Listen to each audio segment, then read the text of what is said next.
Hey guys, welcome back to the Kind of an Expert podcast, the only podcast where the guest picks the topic of every single episode.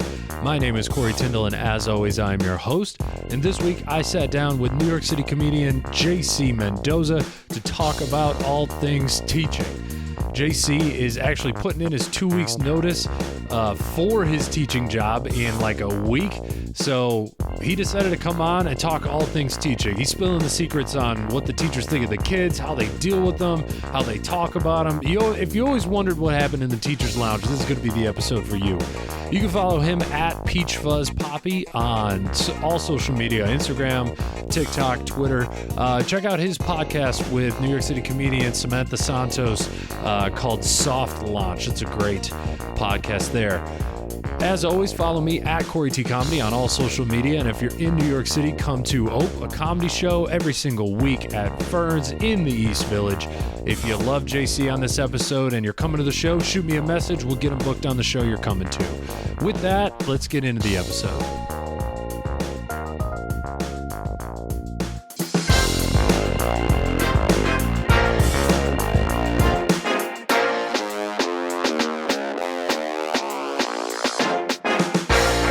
Summer off? Are you going to miss that? Yes, a little bit, but since I started this new gig, like my summer, it's still been on because the gig it's part-time. It's only 30 hours a week remote. So it's like really, really light workload. And it's not a difficult job. So like the summer off for the summer. Nuclear engineer. I wish, dude. If I could do that remote. If you could be a nuclear engineer remote, Oppenheimer would be a way different movie. That's you know true. What I'm saying? Yeah. But like it hasn't been so bad because it's not like a heavy workload, and this is probably as difficult as a job is ever going to be for me because I'm just starting. Right. But it's nice to not do anything in the summer. But honestly, waking up and having to go like into work, to school and stuff, like it made me more productive. I was waking up earlier. I had to be productive with my time. Like if I had a free period, I was using it to like edit a clip or write a joke or some shit like that.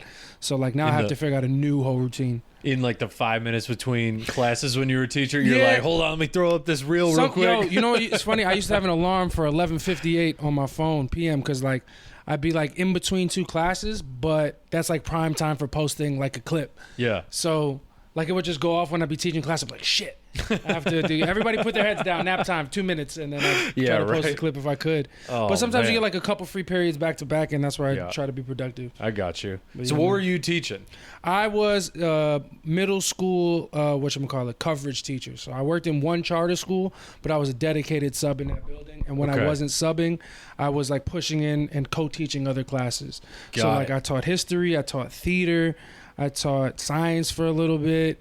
I taught math. Like I taught a little bit of everything just because like if somebody was out, I had to teach their class for the day. We're talking elementary or middle? This is middle school, 6th, 7th, and 8th grade. The prime years. The worst people on the planet. Honestly, are they even considered people at that point? Or are they some weird form of animal they're the worst, that hasn't been developed yet? They're like, animals, they're just the worst version of whoever they're going to turn out to be at that time. I got you. You know what I'm saying? Okay. Like, objectively, they're hilarious. Like, if I didn't have to, like, teach them anything, if you could just I would watch. love to chill with them. Like, they're hilarious. You know what I'm saying? But, like, once you put in the element of, all right, there's a task that needs to be accomplished, it is a nightmare. God, it is a nightmare because you can't discipline. Like, you can discipline. You can be a good, like, there's good teachers who have control of their classroom, but, like, realistically, if the kids don't fear you or fear a consequence that's coming, that's home. That's from home. Like, so I could only discipline a kid to a certain level before it's like, yo, I'm going to call your mom. But if your mom doesn't give a shit. Nope. I have nothing. I could be like, yo, you're detention. I'm not coming. All right, well, I'm gonna suspend you. Oh shit, no, not school. Oh, not missing school. Yeah, you now mean I gotta the thing stay I want to do? You know what I'm saying? Once it gets to that point, like they're good. They're good kids. They're just bad students sometimes. Okay, if that makes sense. Has it made you reflect on you in middle school? Because I've thought about that. Like my dad's he was a middle school teacher. He retired a couple of years ago. What did he teach? Do you remember? He taught English and then technology. Shit. So like English was. Like, I assume that was more difficult. Yeah. But then technology, he's like teaching them Photoshop. Yeah, he's making that curriculum up. He's the fun class. Yeah. So his life, I think, towards the end of his career was easier than in the middle when he was like teaching a lot more English. But I'm like looking back on middle school days and it's like, I can't I feel like I was a good kid, but then everyone's like, nah, everyone's a piece of shit. And I was like, do I just not remember being a piece of shit for 3 years? I'm trying to, because I had the same thought. I was like, I knew I was annoying as a kid. Like, sure. I don't think I was a bad kid, or I don't think I was disrespectful. I definitely, was scared of consequences when I was younger. Yeah. But like the level of these kids be throwing shit across the classroom. They're like the language is foul. Oh yeah, like it's really wild, and like they're just so physical with each other. I'm like, I don't remember that. But I'm teaching in a different neighborhood than I grew up in, so it's a little bit different. Just got it. But you say specific examples. I'm like, I 100% threw shit across the class. Like I was always trying to throw wads of paper into the trash can, and like my language was fucking awful. Yeah, I know. I remember cursing, but like, was it that bad? At the teacher though, that's like I feel like I had a concept of time and place that I feel like I wasn't able to instill in my class. Like they were like, yo, I want to do this now, so I'm going to do this now. Whereas my thing is always, hey guys, if we do the work first and we have a little bit extra time before we leave, you can have the time to go on your laptops and play the game. But like, I had such a hard time, because especially as a sub, I'm like, guys, let's do the work first. Yeah. And then I won't bother you for the rest of the period as long as the work is done. See, but that's the marshmallow test. Adults can't do the marshmallow test, where you're like, you just got to wait. And they're like, I don't give a fuck. I'm eating the marshmallow. No, that's the whole thing. If I was trying to teach them anything, it was time and place. Like, for you guys to want to wild out and curse at each other and like fight and stuff like that, I can understand that. Like that's hormones, that's aggression. I feel that. Do it. Just no crimes. After school. Yeah. Even crime. I don't want you to do it. But if you're going to do it, don't do it while I'm here, shit. man. Crime is allowed in Mr. Mendoza's class? Definitely don't. It's not allowed in class, but I'm not going to call the cops based on what you do outside. No. You know what I'm saying? So it's like, that was like my big thing. I was like, hey, guys, priorities and time and place. Like, can you curse with your friends outside of school? I don't care what you do outside of school. As long as you're safe, you don't harm anybody. Even if you do fist fight because you don't like each other, that's part of life. I'm not going to encourage you to be put hands on each other, but like if you're going to do it, don't do it in my class. Or school property. Just like go across the street. Go somewhere else, anywhere else, because we have 8 hours here together for sure. Yeah. But then there's another like 8. I can't even do math. What's 24 minus 8? There's another fucking 16, bro. I was about to say 20. There's another 16 hours in the day. You didn't substitute math, did you? Well. Okay. Definitely not well. You know what I'm saying? It's all about time and place, but we don't know how much time there is in the place. I said time and place, not times tables. You know what I'm saying? I can't teach you about that. But if you're gonna do some nefarious activities, do it when I'm not here. Or like you guys are talking about the horrible things that you're going to do outside of school, and I'm obligated to report it. Yeah. So just stop talking about it here. Right. Do it out there. That's a good life lesson. I honestly, like, I'm not like, I was never passionate about teaching, so I feel bad for like, having an opportunity to speak to kids. I wanted to make positive impacts, like, and build good relationships, but I'm not here trying to teach you math and science and stuff like that. I'm making sure you're doing what your teacher wants you to do. Yeah. But like, if we could just chill here and relax and have a little bit of respect for just the fact that we're in the school building. Yeah. That's all I could ask for.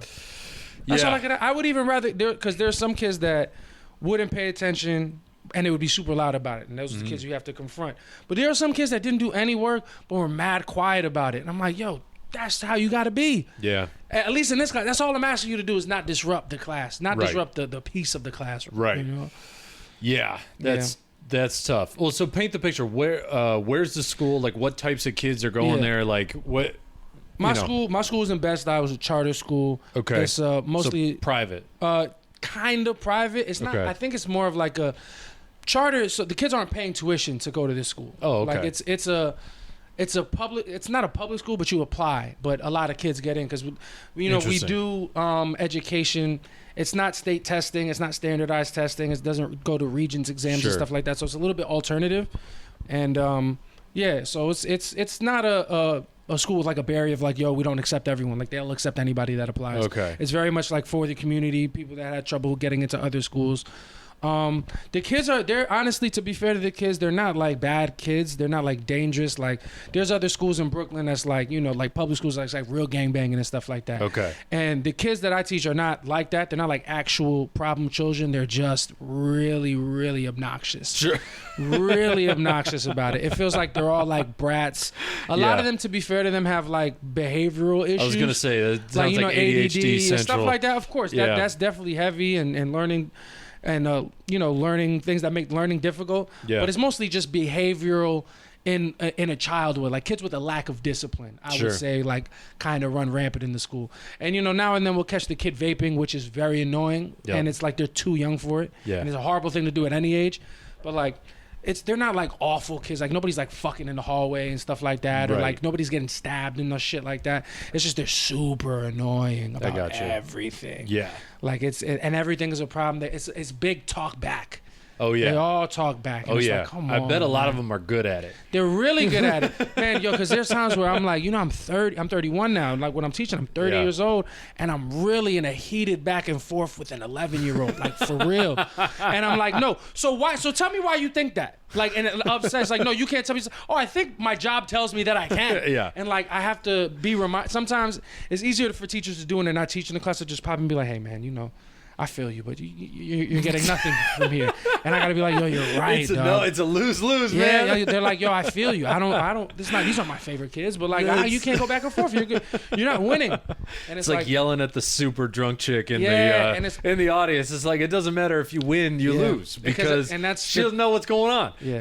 She's got no reference. No reference, bro. And honestly, to be fair to the kids, probably easier than the super drunk chick at the bar. Yeah. Because the drunk chick thinks she knows. The kids know they don't know, but like they have to argue. Oh, I thought I knew everything. They think they know a lot more than they know. Okay. But like, there are what the frustrating thing is about middle school is like there will be like really rare moments where they will see a line of reasoning and be like, oh, that kind of makes sense. I see what you're saying. And that's like, oh, wonderful. Like, comes down out of nowhere, like, and you're like, that's great. My God. But we got one. Yeah, we got one. Now how do we? It's like a rare Pokemon. You know what I'm saying? But then the fallacy is, I think that can happen every time. You know what I'm saying? So like, I end up trying to do that, but what happens to kids at that age is when they feel an emotion, that's the only thing in their world. Yeah. No matter how smart they are, how composed they are, an emotion it trumps everything. And like, I'm trying to talk them out of that emotion, but it can't happen. They just need time. And to be fair to the kid, like I hold longer grudges than some of the kids that I get into like arguments with, because they'll be cool the next day. Yeah. And I'm like, nah, dog, I don't fuck with you right now. You know what I'm saying? But that's just how they are. Yeah. They are good kids. They're just a lot, dude. That's a great way to put it. With kids, like I didn't teach. I TA'd in college, which that's not teaching. It's a different world. But I'm the oldest in my family, and I've got a younger brother that's 14 years younger than I am. So like I kind of have a more adult perspective on smaller kids, and I think you nailed it with the emotion thing where it's like they see red. It's like a bull going after someone in the ring. But to your point, like time is so much slower for young people. So like that's it. In their mind, they're probably holding a grudge as long as you are. Yeah, for real. That's true. It's so intense. That whole day is so intense because they're taking in all these stimuli from every direction. Meanwhile, you're like, I go home, go to the club, go home. I'm still mad at the kid because I only did like one thing that day. Yo, for real. And the set wasn't good enough to make me forget about this kid. And now I'm bringing it back into work the next day. Now I have a bad attitude. And it's not even his fault anymore. Yeah, that's true. Because I noticed that as I was like getting older. The time goes by faster because you've experienced more of it. The younger you are, the more weight time has because you haven't been through a lot of it. You know how to weed out the stuff that doesn't matter. Exactly. They're taking everything on the face. Literally learning things firsthand for the first time. Yeah. So the difficult part is knowing that I know better and like trying to tell like. I'm never the guy that's like, hey, you don't understand because you're not old enough. Right. I'm like, I know I understand and you can understand too. True. Yeah, that's all it is time. It's like, even though I know, but I also believe that you can genuinely understand what I'm saying. And it is very difficult. Yeah. Well, did you get more or less respect as a substitute being sort of the permanent fixture in the school? Because when we had subs come in, they would come in from anywhere, and it was like if we'd never seen them before, good fucking luck. Yeah. Like that was it. You put on the movie because no learning's happening. Nah, today. for sure. And honestly, I didn't know that I had a level of respect until over the course of this last school year that I was doing. They started to have to bring in outside of school subs because a couple of teachers were on maternity leave and a couple of teachers quit. So like we were super thin. So I was like in a long-term coverage already. So they had to bring in other teachers to cover classes that I cover every day. Yeah. And like these classes are very annoying. If I see this class on my schedule, I'm like, Jesus Christ, I don't want to do this. Or like, God forbid it's a double period. I'm like, oh my God, I don't know how I'm going to get through this. Yeah. But it happens. But those same classes had to get taught by out of school subs, and it was like they sent 4 subs home early crying. Wow. Like just dogging subs, not listening, being wild, disrespectful. Yeah. So like I didn't realize that even though I had it rough, like because their teachers also have it rough every day because subbing, like they not treat me worse. They make it difficult for me, but they also make it difficult for their everyday teachers. They get into some grooves, but it's tough coming in because they see me and I'm like, they know, oh, Mr. Mendoza don't care. Yeah. Like he as long as we give him a little bit of quiet, we can do whatever we want. And sometimes they won't even give me that. But the other school subs coming in, they couldn't get anything done. Yeah. Couldn't get anything done. I mean, it makes sense because you as like a permanent fixture, just the ability to look at a class and be like, fuck that one. Yeah. Like you're able to go in there, you're like, what kind of day you're about to have, which kids are the worst. Maybe not, maybe some of them can blindside you, but like you get a little bit more you get a little more heads up on what you're walking into. You can prepare, you know what I'm saying? It's like going to let me try to think of it's like going to the Midtown Pair for a 10 o'clock show. You know what I'm saying? You mean shout my out night to the tonight? Pair. I shout out to the Pair. I love performing there. But those 10 o'clock weekdays, some of those shows are, they're going to be light. They're going to be out of town people. They might not speak English that well. It's not going to be a great, what you're getting into when you get that spot. Yeah. I knew what I was getting into and I was getting these spots. Exactly. But the other subs didn't. And I didn't learn I learned because I would stop into those classes. They would like, my boss would be like, just go check in with the sub, talk to the kids, make sure they know this, they have to respect the sub. And kids would give me more respect when I was making like a cameo. Yeah. When I was doing like a guest spot in the class. Yeah. You know what I'm saying? For like 5 minutes. And they'd be like, all right, man. Because they like you. They do. It's just they don't know how to They don't like act, anyone in power. Yes. So like when you're showing up as their friend, they're like, oh shit. But when then when you show up, you're like, hey, come on. Yeah, hey, this is Mr. Brown. You guys are with Mr. Brown for the day. I know you don't know, but treat Mr. Brown better than you treat anybody else. And they'll be like, all right, we got you. So sometimes that works, but they were nicer to me in that space than they would if I was their everyday teacher. Or I'd be on like a week-long coverage because somebody like had COVID or something, and it'd be a horrible week with a terrible class.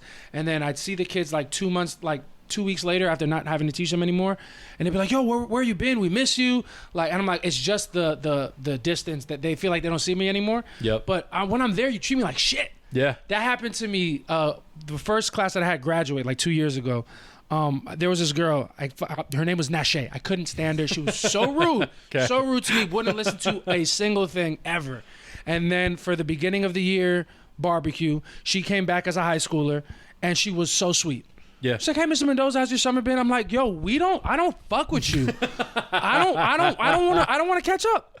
But like, it's just not seeing me for like 4 months. She was like, oh, she didn't care anymore. Right. And I was like, oh, this is children. This is how they grow. And in her world, like what we were talking about before, 4 months for you feels like years for her. My God, where it's just like the summer. She's a new person now. She's probably like, that time in life, her brain probably just something clicked. And she's like, older. Maybe I should. And that just happens like in a day. It is funny. So my dad, when we moved to my hometown, we moved there when I was like 6. The first job that he had was at a school for pregnant girls. Oh my. So any woman in the district, like 14, 15, 16, 17, if they got pregnant, they would move to this school that had daycare in it. Wow. So that they could have some place to put their kid while they go to class. That's a really resourceful district. It didn't work because none of them went to class. They would just like, it was they had the kid, they had other priorities, they were worried about making money. It's just like,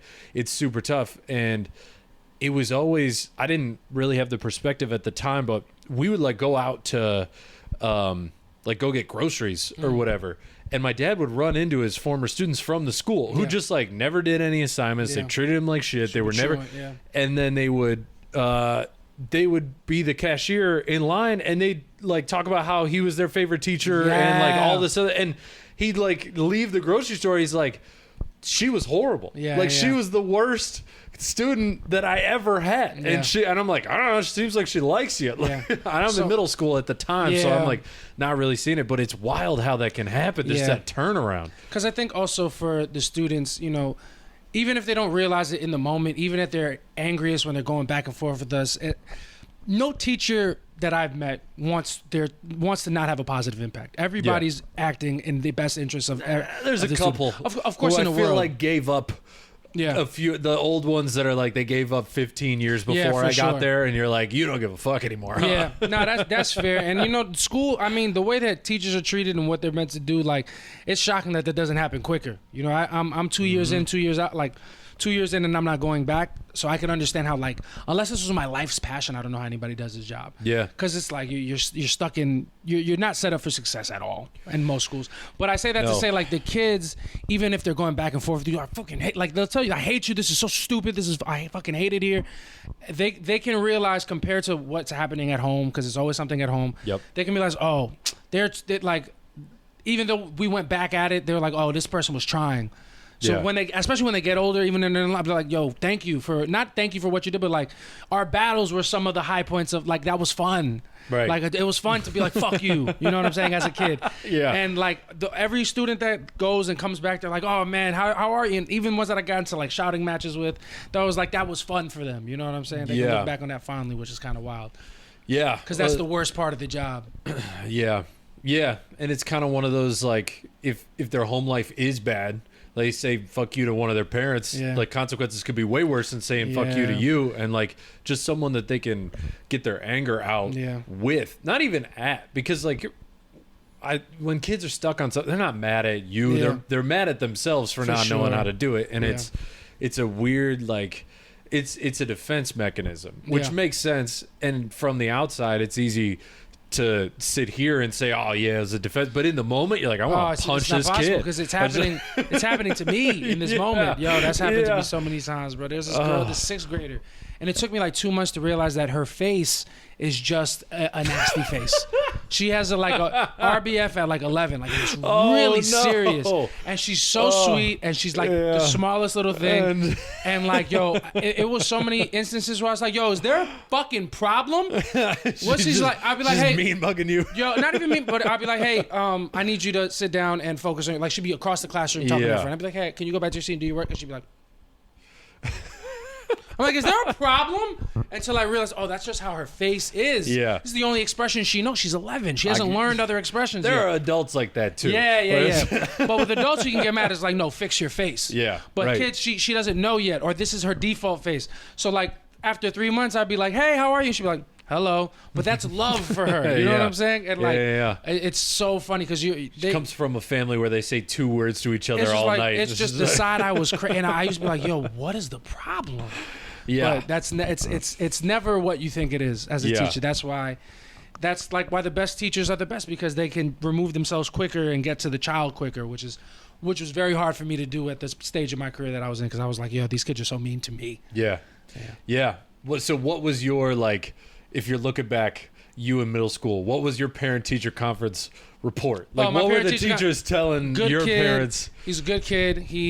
Good kid, fun in class, over socializes sometimes. Yeah. That's all it is. Just a little bit, like, there was a specific remark that was like socializes too much or something like that, or excessive socializing. Yeah. That's what I had. So I'd be in class, I'd do my work, and like if the teacher wasn't looking, I'd go to talk to somebody. Yep. And that's, all the time. And that's probably the biggest thing. That was 100% me. As a 3rd grade, we had to like line up before we could go to lunch. Yeah. Last name is T, so my teacher was like, all right, you're at the back. Yeah. My best friend at the time also right next to me. So we were just talking I was fully turned around in line, like never listened to the teacher. Eventually, after like 2 months, she was like, all right, Corey, you're moving to the front. Yeah, guess what I fucking did? Made more friends. I know. She was like, all right, go to the back, because then I can't hear you as well. I will say that is the most fun, like, is trying to create the perfect seating chart or the perfect like line order, because you're trying to account for so many. This person won't talk to this person, but this person doesn't like this person. So if they're together, they're gonna fight. Like that is fun, but it's a headache, and there's never a perfect way to do it. I want to know who sets the schedule of like which kids are in which homerooms, because that person wields a lot of power. Teacher you don't like, all right, cool, have every piece of shit. You know what's good crazy? luck, buddy. The thing that sucks is that in my school, we put the kids in cohorts. So I remember middle school going to different classes and there being different kids in each class. Yeah.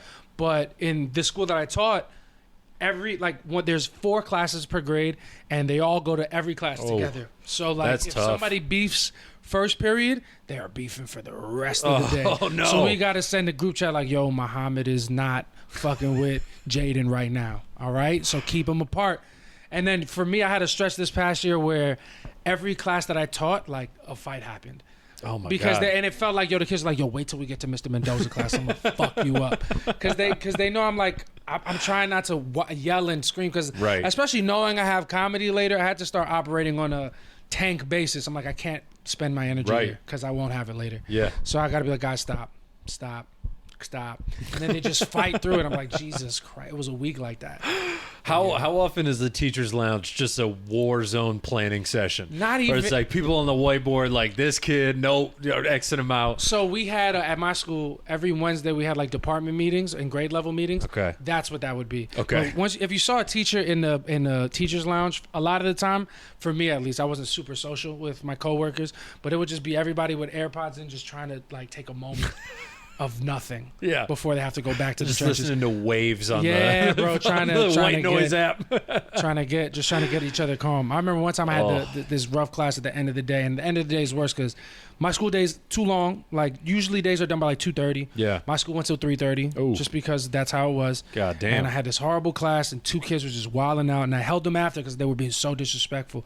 And like I'm trying to talk, I'm like, you guys can't act like this, and they're like blatantly disrespecting me when it's just them 2. So I started like, yo, are y'all? And this is like towards the end of the year. I was like, are y'all dumb? Are y'all stupid people? And like another teacher had to come in and be like, hey, why don't you let me take it from here? I'm like, nah, they talking shit. I was like, yo, I couldn't separate myself from the kids at that point. And if I'm that kid, I'm looking at the other kid and be like, we just won. Yeah, we just won. But they don't know that they're winning yet. They don't, okay. Because they don't realize that they've already broken me. I'm already broke. I'm like talking to them. I'm talking shit to them like they're adults now, which is horrible. Yeah. That's probably a good thing that they're too young to realize how much how damage. Angry I actually am. Right. But it's that's what teachers, and I know this is a comment, they don't get paid enough. If they got paid more, it'd be better. No. But it's just such a shitty job. Yeah. Even when you love, it's just shitty. It's shitty, especially at the schools that really need it. Those are the hardest jobs, and those are the ones that pay the least. Yep. It's fucking tough. It's and then the parents get mad at you because they don't like being called a million times. They start to think there's something wrong with you, and it's like, Jesus Christ. Right. It's a lot. Right. They're like, I don't get calls from the other teachers. Like, what's wrong with you? Oh my it's God. like, they don't give a fuck. So I'm the only good teacher here. That's crazy, because that's really how it is, man. Well, let's get into like, why is it so bad? And like one of the reasons my dad decided to retire early, like right when he got his pension, and he's now like teaching college classes, was just like the parents now all think they know everything that the teachers are doing. Doing wrong, doing right. Like they're like, no, you're teaching my kid the wrong way. And my dad's response is like, well, I've been doing this for 25 years. Yes. Like I kind of know your kid ain't special. Like I know what's going on here. But like, what did you see? Different circumstances. If the parents don't give a shit, that's very different than when they cared too much. Yeah. So I think everything, obviously, I was in school for a limited time. I think everything goes home. Everything comes from home. A lot of times, parents send their kids to school and they want the kids to learn how to behave. They want the kids to learn respect. They want the kids to learn priorities. They want the kids to learn how to treat adults and all of that. When our job is to teach them math and science and English. So all the respect and discipline, that's coming from home. Okay. Those are things that need to be taught at your house and reinforced at your house. If kids are coming into school disrespectful, we are going to try our best, but it is not really our job to teach your kids how to respect. the greatest teachers teach life lessons for sure. But the job is to actually teach the subject matter and to make sure that they're learning, you know, they're the little things that are important, like obviously respect and stuff like that. But those are huge life lessons that need to be coming from home. Right. And a lot of times when the child is difficult, it's because they're not getting that at home. So I can't hit kids, right? No. I can't hit the kids that come to school. Parents shouldn't hit the kids either. Parents should, but they're allowed to make that decision for themselves, is what I'm saying. You know what I'm saying? Or does the state of New York make that decision? Hey, a little. In my house, we call it the pow pow. A little pow pow. Never heard of. A little pow pow. You know what I mean? A little toma. Sandal thrown at you. A little glove, chunk, like, you know what I'm saying? Just to reinforce a consequence. I can't do that at school, but you know, I'm not saying every kid needs to be beat, but they need to. The consequences of negative actions comes from the house. Yeah. If you're getting away with it at home, why are you going to be scared to do it in school? If I call your family and tell you, yo, this is the 10th time I'm calling, Sean is fucking up. All right, he's going to get left back. And then the kid comes back the next year and it's the same thing. Is that on the school? Is the school horrible? The school might not be the best, but that's home. That's home.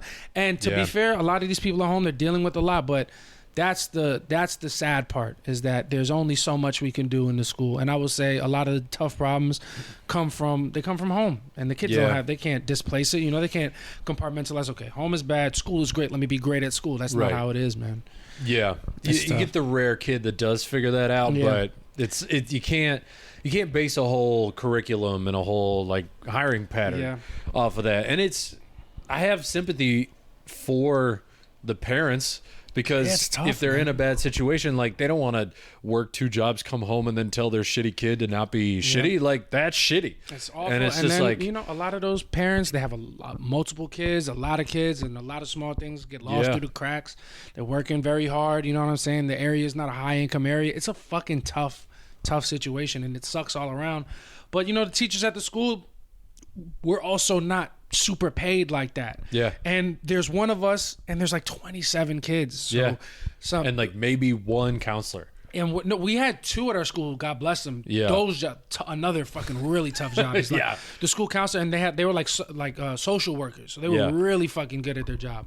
But it's just tough. It's a bad situation that in theory, I think money would have fixed everything. You know, just more money, more counseling, better teachers, 2 in every classroom. Because, you know, when you get a class that has smart kids and kids who need extra help, a teacher is almost always torn between, all right, do I nurture this gifted kid who can really become something? Yeah. Or do I got to put the brakes on the whole class, stop everybody, and focus on the one kid that can get it with more extra help? Yeah. And then if you do that, the kids who really get it, they start acting up because they're not being stimulated enough. Yeah. It's fucking tough. It's you're picking battles and you're losing somewhere. I mean, you just got to do I would imagine you just got to do like a calculation of like, all right, how distracting is that kid? Like, is he hindering other people? Because if yes, send him out of the class or like give him a little more attention. Like, man, it's that hard. Is tough. I do think you're right about the money thing, though. Yeah, I mean, that's like, that's everything. It really is. I mean, that would fix the home problems. Fix everything. You know, spend more time. And I'm not an economist. I don't understand why we can't just print more of the motherfucking give it to people who need it. But I used to do that as a joke years ago. I was like, man, you want to fix like everything? Just give people more money. And then they did that over COVID, and it fucking worked. And I was like, I was right. Yeah. Why aren't we doing this more often? And then, you know, inflation and shit. But we don't need to get into the economics of it all. Well, not that we don't need to get into it. We can't, because I don't know what what that is would what. turn into me teaching you and you reverting back to that distracted I'd be kid. Like, yo, suck my dick, like, Corey. Fuck out of here. I'm not learning shit. Texting your buddies. It's like, this teacher sucks. He doesn't understand shit. Nah, man. Kids, they're funny, though. Hilarious kids. They found my socials, bro. Oh dude, you can't have that. And I was starting to finally get like traction. Your socials are good though. Yeah. Like, it would be so much worse if you had like you had bits on there that had like 12 likes, and the teacher was like, "Man, Mr. Mendoza fucking sucks at comedy." So that was it your dream, you loser? So that was the thing. Like, they found it out, but my shit is popping now. You know what I'm saying? So like, they'd be like, "Yo, he got mad followers." I'd be like, "Nah, that's not me, but tell your parents to come to a show though."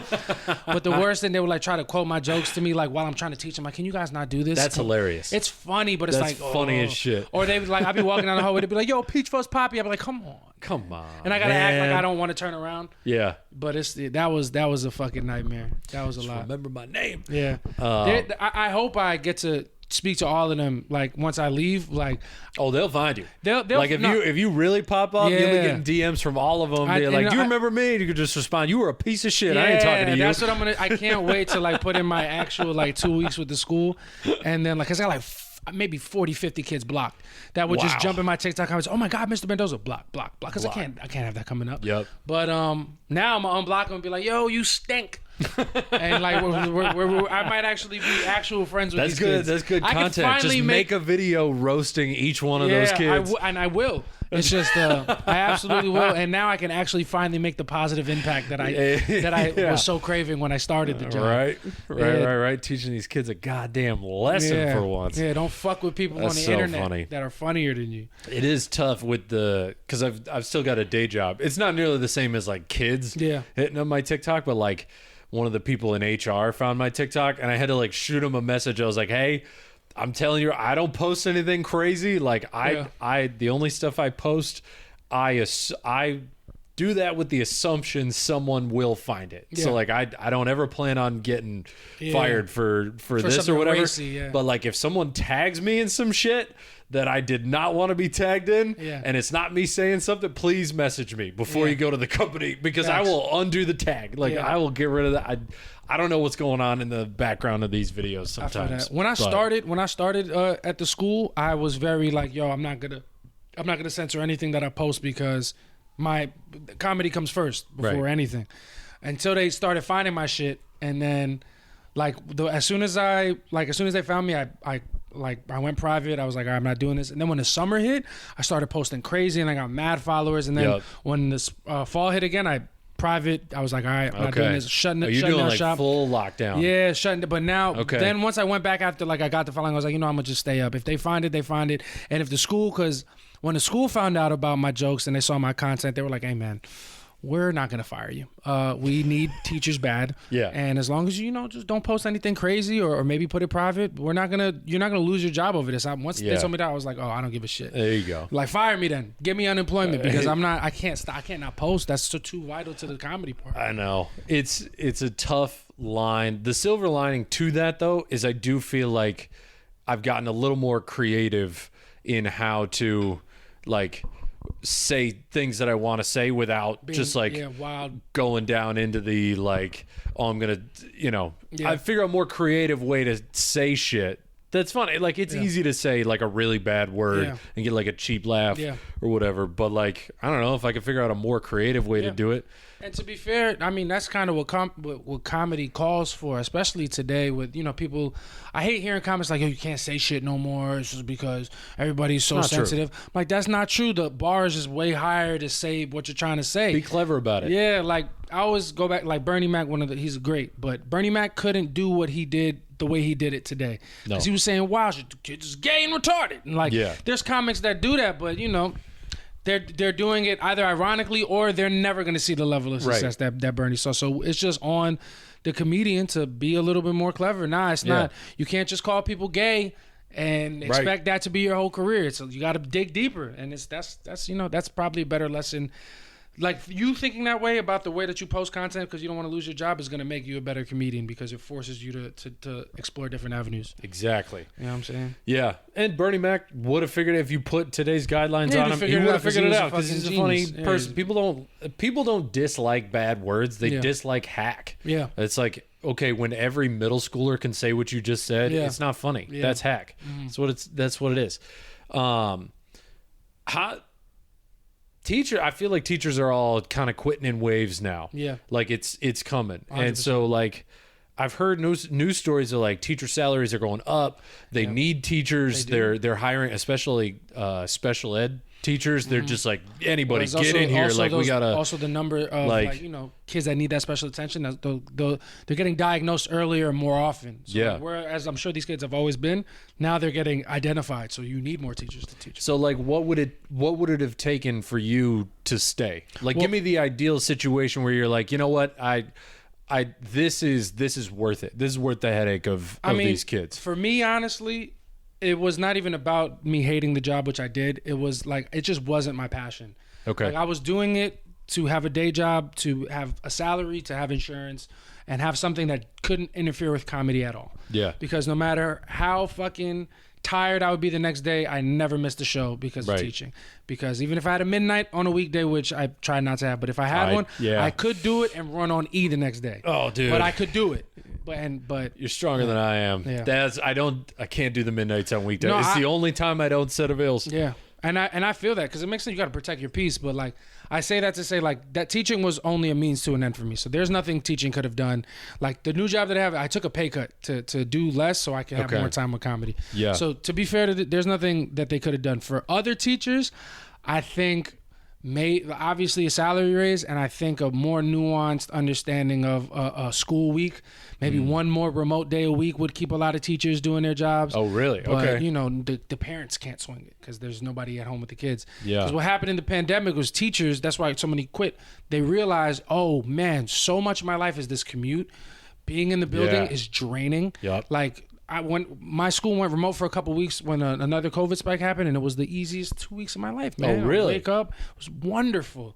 Wonderful working from home. Okay. But being in the school it's like one of the only jobs where you have to do it. And you know, teachers they got a taste. Every teacher got a taste. And they were like, oh, I'm not. This stinks. So like they don't want to go back no more. You find a remote job and your quality of life goes up way too high. Yeah. Because if you're not super passionate about teaching, it really doesn't make sense to do it. I gotcha. I mean, you see all the news stories about a lot of people tried to weaponize the teachers during COVID, where they were like, the teachers are miserable, they can't do remote or whatever. But I think sort of like a balance there, to your point, because they saw the good life. Like this is what I think is happening with all these unions going on strike. It's like during the pandemic, they had savings for the first time in forever, and then they went back into their job, they lost their savings, and they were like, hey, wait a minute. We had a taste of the good life over here. Like, why can't that keep going? And these companies are like, because we don't want to give you more money. Yeah, they don't want to give you more time. They don't want to give you more money. And that's, you know, teaching, it's a fucking shitty rack, man. It's a shitty gig, and it doesn't pay that well. No, so definitely if you don't, not. And it's been banking on people who love it. And now that's not enough anymore because there's a little shortage. Yeah.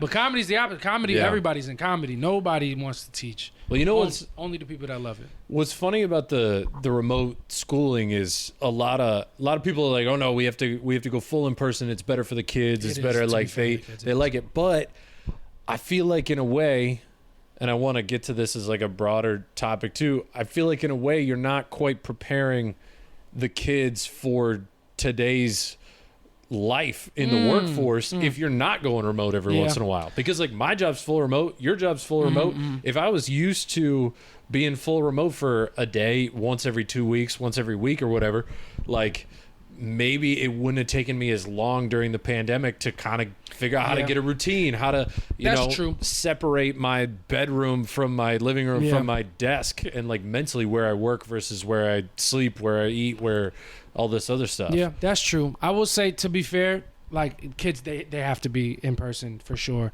You asked me like what teachers would probably need to make it a more lucrative job. I think that would be great for the teachers. And honestly, every once in a while, like even my school, we had a asynchronous learning day once every couple months where we would just load up, work in a Google Classroom, and kids would do it from the comfort of their house, which was nice. But kids, because the kids that we're teaching now are like real pandemic babies, like pandemic in 4th and 5th grade, like real formative years. So they came out like 2 years behind.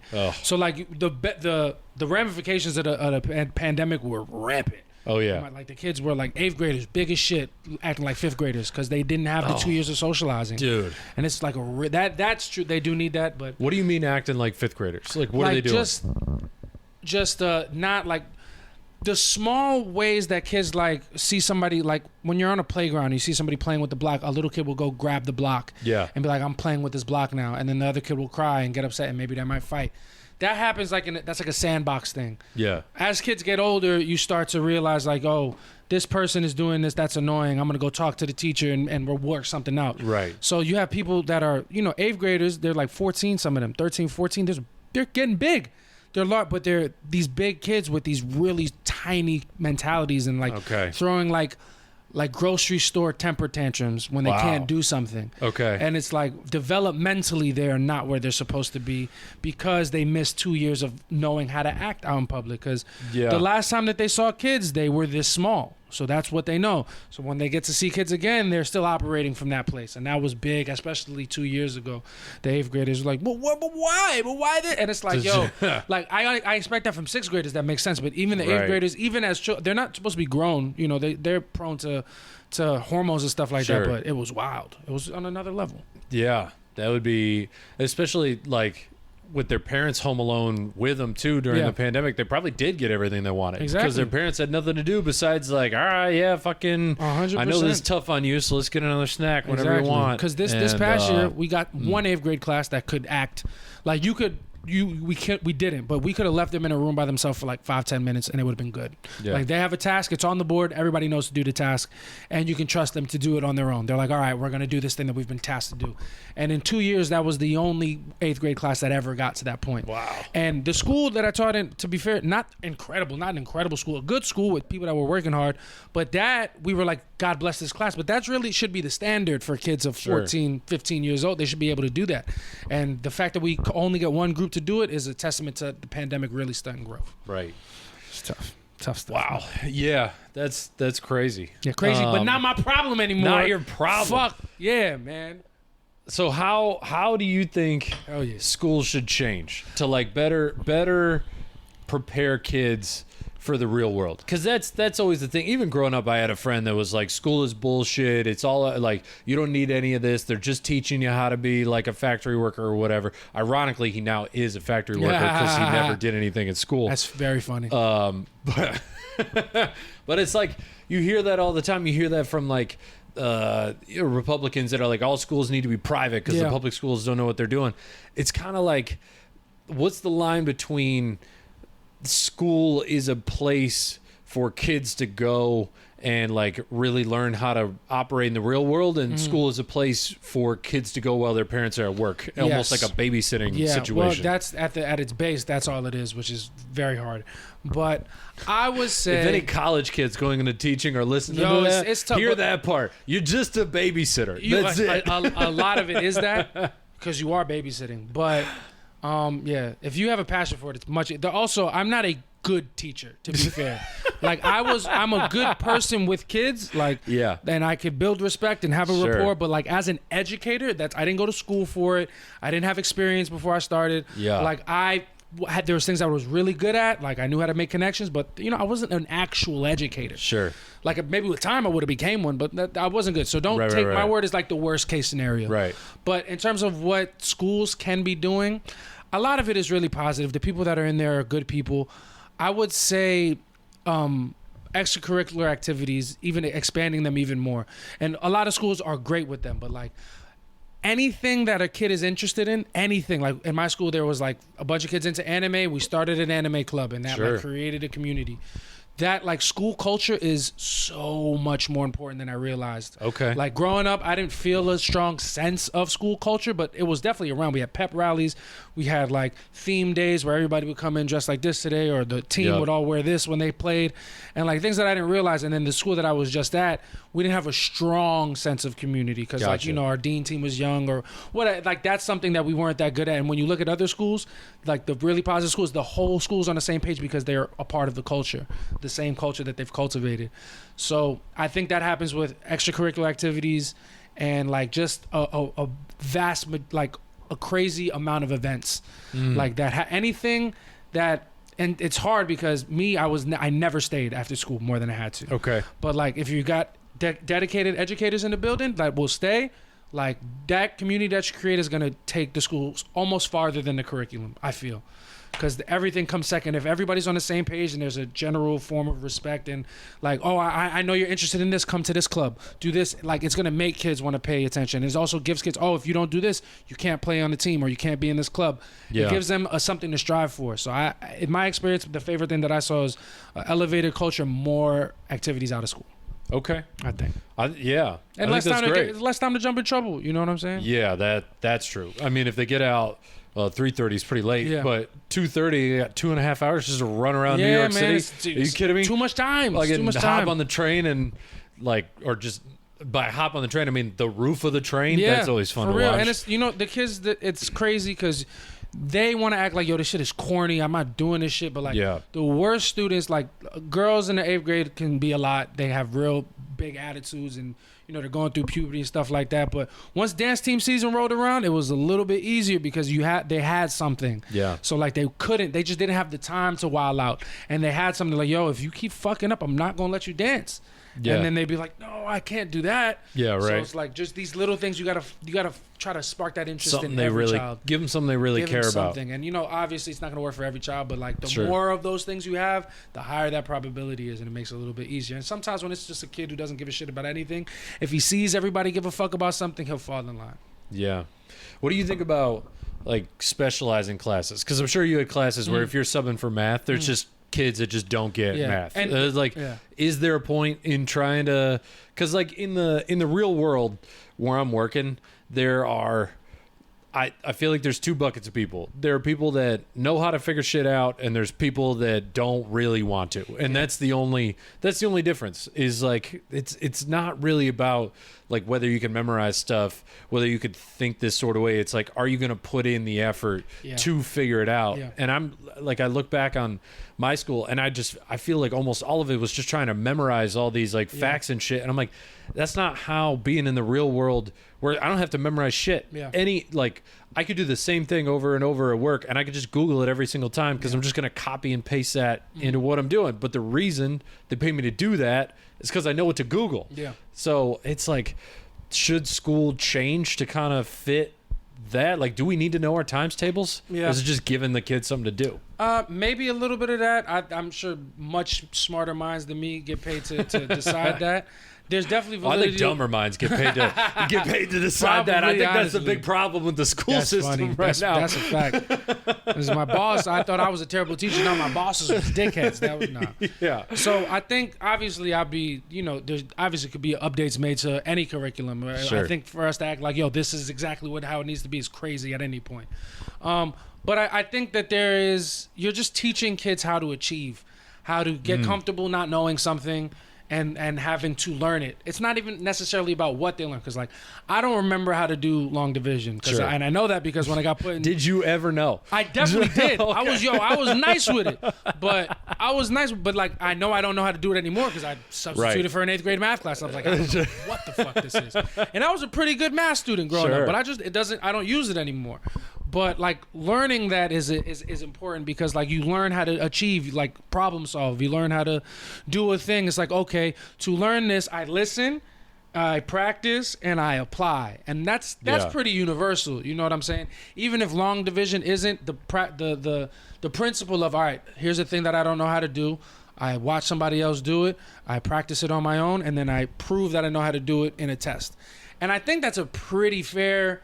You know, we do that in comedy. That's a lot of what comedy is. That's all comedy is. And it's like that trial and error. Yeah, a lot of things that you end up doing have that same basic principle. So even if the math itself, like this specific application of it, is not important, the institution of learning how to do a thing is important. And also, once you learn a thing, it gives you confidence to learn another thing. So in terms of the question, like classes, do they need to be specialized? They do, and to be fair to a lot of schools, they are. Like, there's a bunch of kids who need extra math lessons, so they're taken out of art class. Sure. Because art is like, while it's important, like, we definitely need to make sure you know how to do the math part first. Yeah. You know what I'm saying? It's the like artists are always going to be artists. Yeah, like, there's nobody that was like, oh, I would have been a famous painter, but fourth grade, I had to be taken out of art classes. Exactly. Like, nah, your fucking weird ass is going to be painted by yourself. Which is, honestly, because I've taught art, too. I taught it for a while, and that was fun because I'm not even a good artist, but I liked creating a thing in the classroom. I'm like, all right, my favorite thing to do is like, all right, I'm gonna put an image on the board, everybody's gonna make it, I'm gonna call some kids up to show their work, and we're gonna learn how to be a positive audience. And that's the thing that but it's like, oh, we're gonna learn how to be supportive, we're gonna learn how to not be a fucking asshole. And then once we learn that, we're gonna go on a field trip to one of my shows, and you can replace the shitty audiences I deal with. You ever been to the Grizzly Pear at 10:15 in Midtown? Midtown, baby. You're coming. These tourists are gonna learn something tonight. Yeah, God damn. So it's those things, those are the lessons. Like, even if it's not the math, there's value in teaching. So when you specialize and make a lesson easier for a kid who doesn't understand, they get confidence to go learn another thing. And that confidence is like everything. Because when you meet a kid and they're like 11 and they're like, yo, I want to be a comic book writer. Yeah. And I'm like, yo, bro, you can do it. You can do you that. Start now. Yeah. You can really, and that was fun. I like to see kids make the finish, say, yo, I want to do this. I'm like, yo, bro, you can. Yeah. You have all the time, and you can get as good. You can be the best. Yeah. And like actually mean it. I'm like, yes, you can do it. That's fun. It's on like 22-year-old says, I want to be a stand-up comic, and you're like, don't do that, Don't do that, dude. Don't do that. No, yeah. you're not you gonna can't. make it. Nobody's gonna make it. You should have started already. We're all bro. fucked. 20. Yeah. Dog, it Matt is Rife wild. started when he was 17. I know. You're never gonna catch him. Everybody blowing up started when they were 17. I know, It's driving me nuts. That's fair though. I started at 23 and people were jealous of me, and I'm like, are you kidding me? This fucking kid started at 18. No, I started at like fucking. I went to a couple, but I didn't really get into comedy hard body till I was 27. Wow. You know what I'm saying? And it is what it is. Everything happens when you start exactly when you start. And that's just all you can do. Going back to the age thing, it really is like, and I do feel this way, is like, I don't think people should be too hard on kids that aren't picking stuff up at a young age, partially because you don't know what's going on in the home life, but it's just age, man. Like, you learn how to learn as you get older. And so the fact that these financial budgets are based off of how well the school does in the standardized tests that don't really mean anything. It's just like, it's not indicative of like how they're going to be. And so you're just hurting their potential future. Problem. It's like it's a negative cycle. But like, even with comedy going in at 27, like, you had not, I wouldn't say like an overall advantage, but you had some advantages. Like, you could interact with people that have been doing it for 5 years and be in their circles, and they wouldn't be annoyed by you. Where like 22-year-old starts, 27-year-old who's been doing it 5 years is like, all right, dude, fucking stop talking. I don't want to hear a bunch of jokes. For sure. It's like, the joke sucks. You said the N-word twice. Like, don't. It's not gonna work. But like, you at 27, you know how to play the social game. And you also know what's good and what's bad. Where like 22-year-olds are just winging it. Yeah, and also, starting later, I lived a life. You know what I'm saying? Like, I had friends. I had a whole experience of life before I started comedy, which is important because kids that start young. I think those people get better at the craft quicker because they're growing with it. Their mind is growing with the craft, which is crazy. This is why I see people like Assad, who's super young but like so good because as he matures, his comedy is maturing. And or somebody like Matthew Aravalu. Matthew's only 22, and he's been doing this since 15. Jesus 7 years in, and like it's like swim. He's like a fish in water when he's on stage because he's been doing it so long, and his mind is still growing. Right. But starting a little later, I had more of a sense of self. I wasn't as nervous about starting because I'm like, yo, I'm me.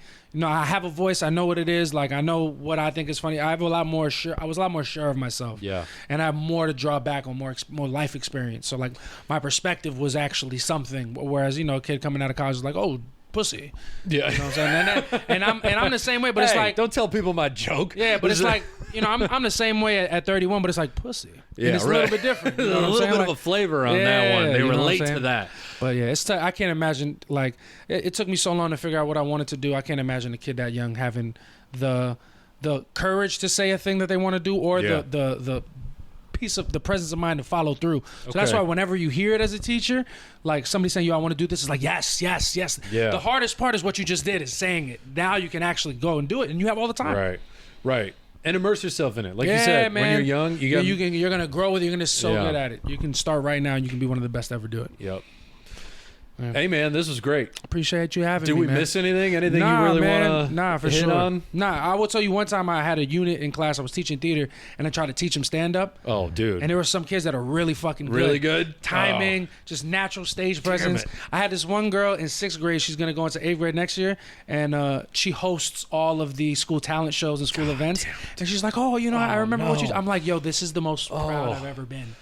Oh, and my she's God. She's going to grow up, and she's going to take all my spots, and I'm going to be proud when it happens. All of our spots. Hell See, I'm not going to dude. be proud at all. I'm going to blame you. I'm going to tell everyone this is your fault. I'm going to be opening for that girl. It is one of those, like I liken it to an athlete, like an NFL player, or like the dude on the practice squad. I'm the person in the practice squad in this scenario. Yeah. It's just watching these rookies come up, and you're like, holy fuck, dog. that guy can jump so high, Yo, dude. I kind of gotta go to the Canadian League. Every once in a while, you see like those dudes like the Bijan Robinson, where it's just like all world athlete, and everyone just goes, yeah, he's gonna get all the spots. Be him. Like that'll be that girl.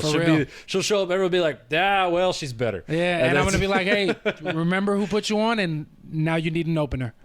Yeah, right? Me. There you see, parlayed. I love pay that. It forward, baby. You gotta think. I'm thinking that 10 steps ahead. That's why they pay me the small bucks. I was gonna say, they paying you? JC, where can people find you? Y'all can find me on Instagram and TikTok and Twitter at Peach Fuzz Poppy.